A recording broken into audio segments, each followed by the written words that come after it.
set up a conference call for, say, 4 o'clock? Business is a network of conversations. Conversations more numerous and more diverse than ever before. Increased communication means increased opportunity.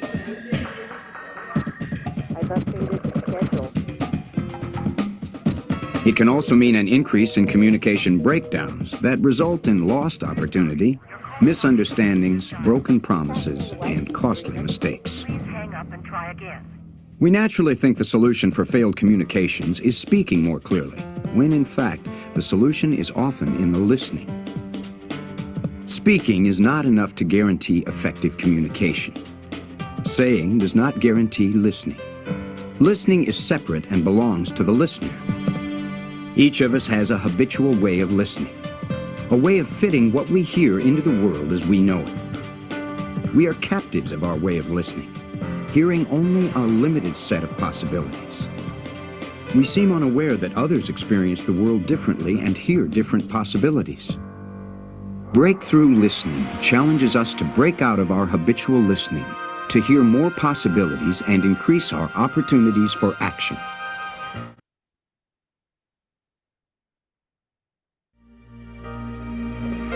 Okay, before we get started today, there's something I'd like to do that we don't usually do around here because, well, I think it's important. And no, it's not canceling our Monday 8 a.m. meetings. I'm going to read a memo Jim Anderson sent me this morning. It's just that I want to make sure we're all getting the same message here. I think you'll see why in a minute. Okay, here goes.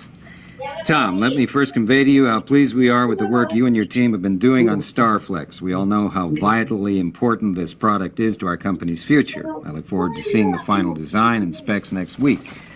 However, some new information has recently come to light, and as a result, we have had to reconsider our shipping date. Let me explain. As you know, October 1 was our initial target date for shipping. Our competition has announced a September 15 rollout for their product. Although it won't have as many features as ours, the similarity is too close. This information necessitates some rethinking on our part. Taking this new factor into account, we have reached the following decision regarding our launch date. As of today, June 28, we expect to meet a shipping goal of September 1. Great. This will give us an edge, better for our ad buys. Oh, no, we can do it. We can beat them, I know it. Obviously, there would be considerable advantage to reaching market ahead of the competition. And with the engineering phase nearly done, we have full confidence this goal can be met. At the same time, I know marketing and sales will be able to gear up their operations to meet this new deadline. We have complete trust in those areas of our operation. Of course, we recognize this will necessitate some reevaluation in our distribution and promotional schedule. Just when I promised Carol I'd spend more time with the family. If you remember back about 2 years, we made a similar change on our Easy Set launch, and that product became one of our success stories. Please let me know if you or anyone in your group has any questions about this new launch date. Once again, thanks for the hard work. Keep it up.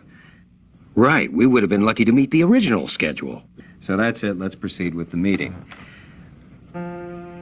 First the layoffs and now this. Anybody have any ideas about where to go from here?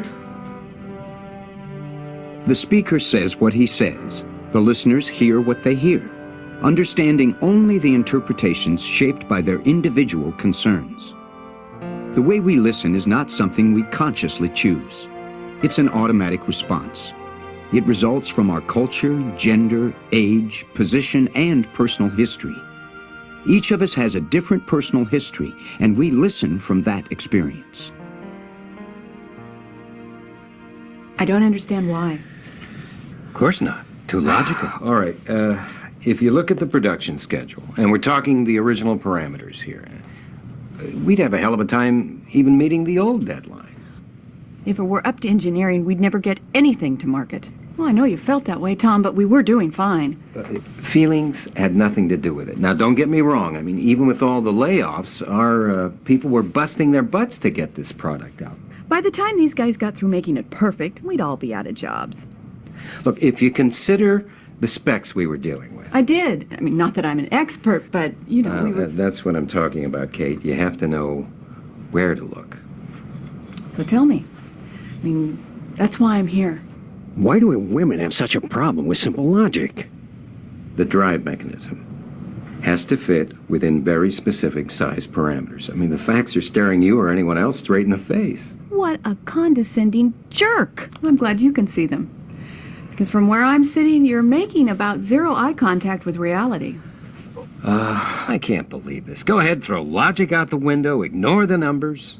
Okay, in order to meet the requirements within the budget, with one less month to spare, I'm telling you, it's simply not going to happen. Great attitude. How do I get through to this guy? All I'm asking is that you be more flexible in your thinking. Consider more possibilities. Yeah, like eliminating marketing and hiring more engineers.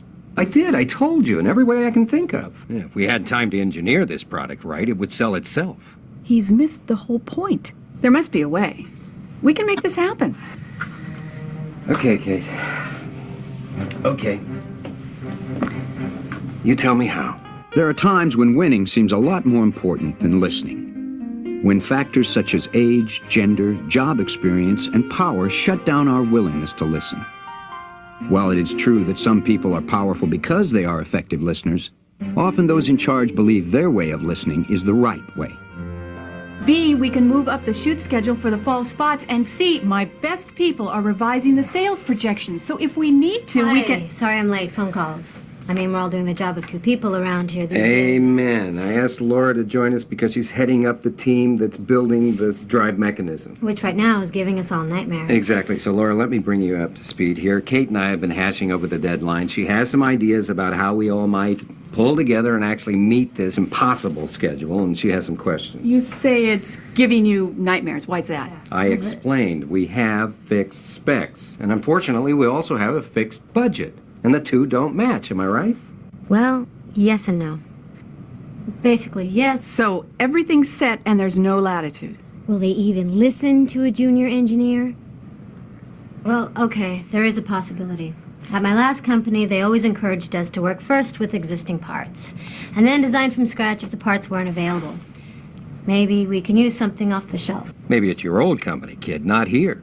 I don't think so. There's simply not enough time. I mean, where would we begin to look? Who could we spare to do it? I guess.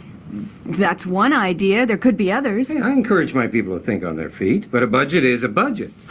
I'm being creative with my budget. You have to be these days. What makes you any different? Look, I keep telling you, we have specs to consider, hard facts and unchanging figures. It isn't impossible. I didn't say impossible. Did I say that? Actually, you did. Okay, look, I'll start from the beginning again, if you like. Do you have to be Anglo for anyone to listen around here? When we view ourselves as powerless, we accept that what we say may not be seriously considered. Our assumptions about power, who has it and who doesn't, frequently prevent us from speaking and listening openly.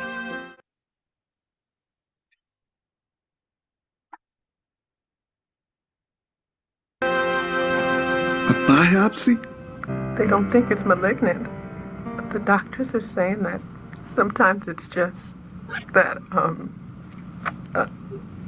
I'm sorry, I just blanked out. Can't remember. Oh, God, I'm scared. It's okay, sweetheart. I know. Nick, she's gonna be okay, isn't she? It'll be okay, Carol. Nick, I can't stop worrying. I think about what could happen. Sweetheart, it's gonna be all right. What were you saying? We just have to wait for the test results, honey. That's all we can do.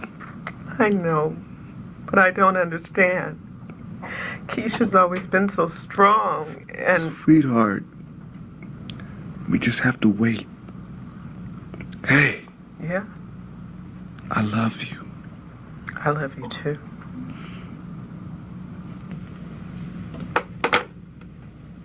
Nick, Frank Dawson's been waiting out here for almost 10 minutes now.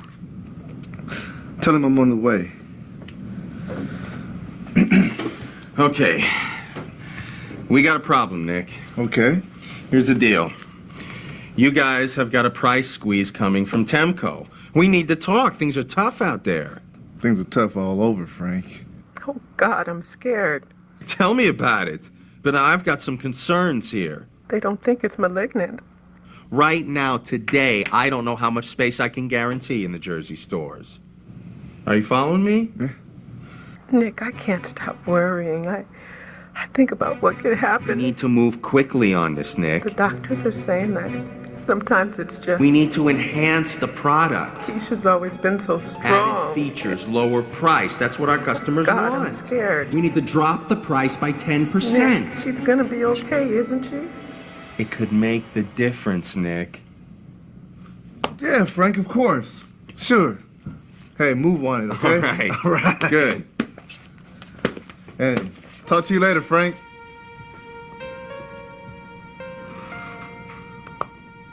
Changes in mood change our listening. When we are frightened or worried, we listen through the din of anxious internal conversations. Something we hear as interesting or challenging in a good mood may sound overwhelming when we're not feeling so strong. Different feelings define a different set of possibilities. I'll check back with you later. Nick, just the guy I want to see. How are you doing on that revised schedule? Oh, fine, I guess. So Carol wasn't thrilled about the little change of plan here? No, it's not that. Well, what's wrong? Everything okay, Nick? My daughter had a checkup today. They found a tumor, Kate. Oh, no. Oh, do they... No, not yet. There's a biopsy scheduled for tomorrow afternoon. Oh, I'm so sorry. If there's anything I can do to help or... but thanks, Kate. Just talking helps. Right. You know, I had a meeting with Frank Dawson. He's our East Coast distributor. Mm-hmm. And I just got off the phone with Carol just before that, so you can imagine. God, I blew it in there. I mean, he told me something. I know it was important, but hell, I wasn't paying any attention. I couldn't. I wouldn't expect you to. So now I have to get Sam to play detective. You know, call Frank back and confirm the schedule, find out just what the hell I committed us to. Well, Sam can do that. Don't worry. Yeah, I know. You know, besides, I have lots of other worries. It's just people are counting on me around here, you know? Let Sam handle it. Sometimes in conversation, we notice when a change in mood affects someone's listening. When it happens, it makes sense to save our planned conversation for another time and discuss what's important to them. The right conversation in the wrong mood is the wrong conversation. I almost forgot. While we're talking, I was going to email you. Laura mentioned this idea she had, something that one of our suppliers may have, something that they may already have in stock. She said it could save us some time and money. Really? Gee, we were talking a couple of days ago with Tom. I don't remember her saying anything. Are you sure? Tom and I were having an argument. Hey, I encourage my people to think on their feet, but a budget is a budget. Well, she may have said something. Maybe we can use something off the shelf. Yeah, no, I don't think so. There's simply not enough time. I mean, where would we begin to look? Who could we spare to do it? I guess. Okay, look, there's something I have to tell you about Laura. She's new. She doesn't want to rock the boat, but she doesn't feel like anyone around here ever listens to her.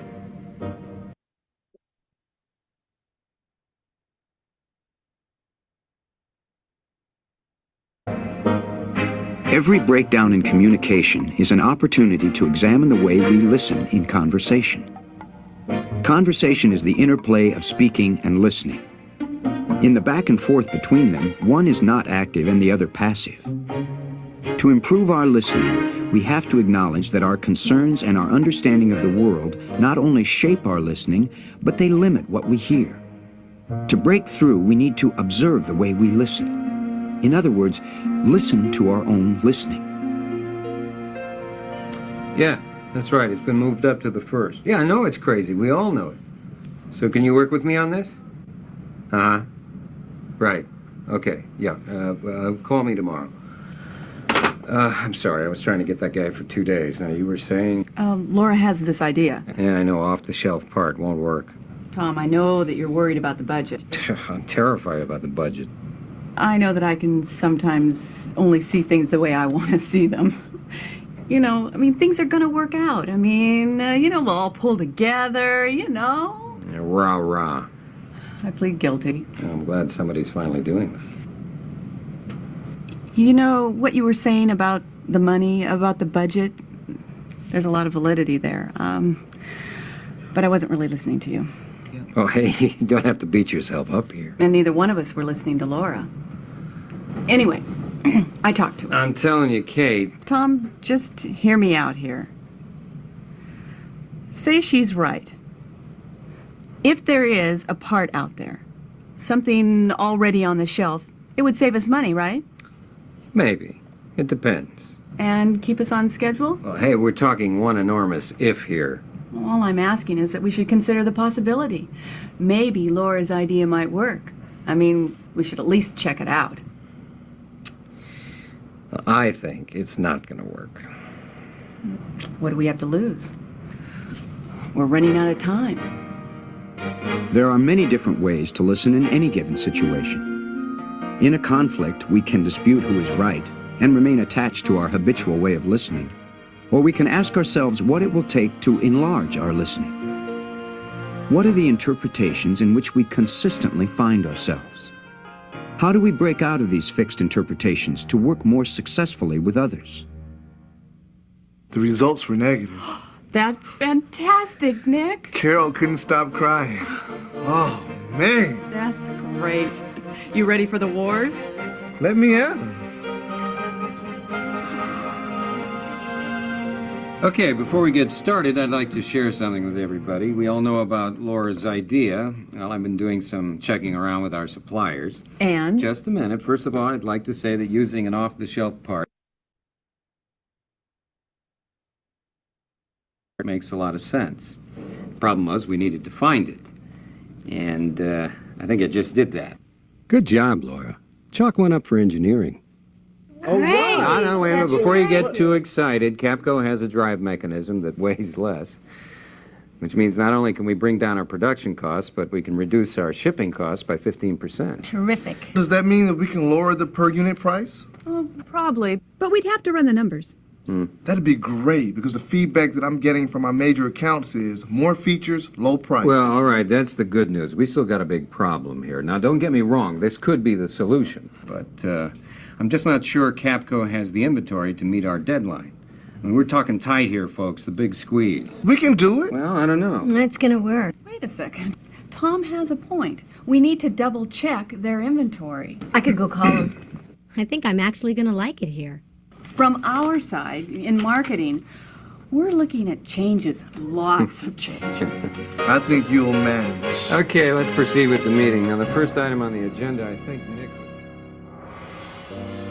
If we are to truly understand those around us, if we are to take advantage of the possibilities available to us, we need to break through our traditional patterns of listening. As we consider the concerns of others, as we expand our own experience and interpretations, limitations of our past give way to more possibilities than we ever imagined.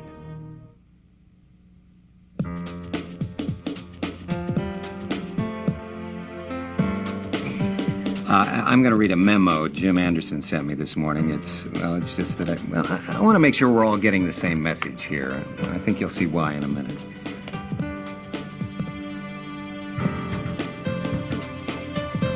We can do it. We can beat them, I know it. Right, we would have been lucky to meet the original schedule.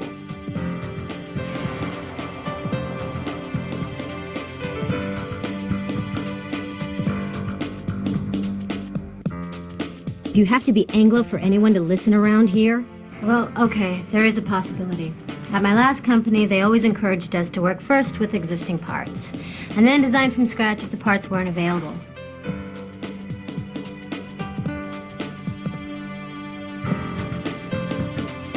The drive mechanism has to fit within very specific size parameters. I mean, the facts are staring you or anyone else straight in the face.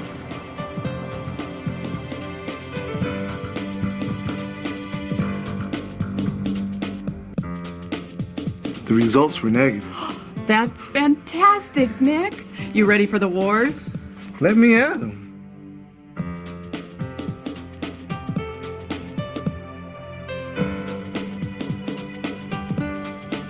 You know what you were saying about the money, about the budget? There's a lot of validity there. But I wasn't really listening to you.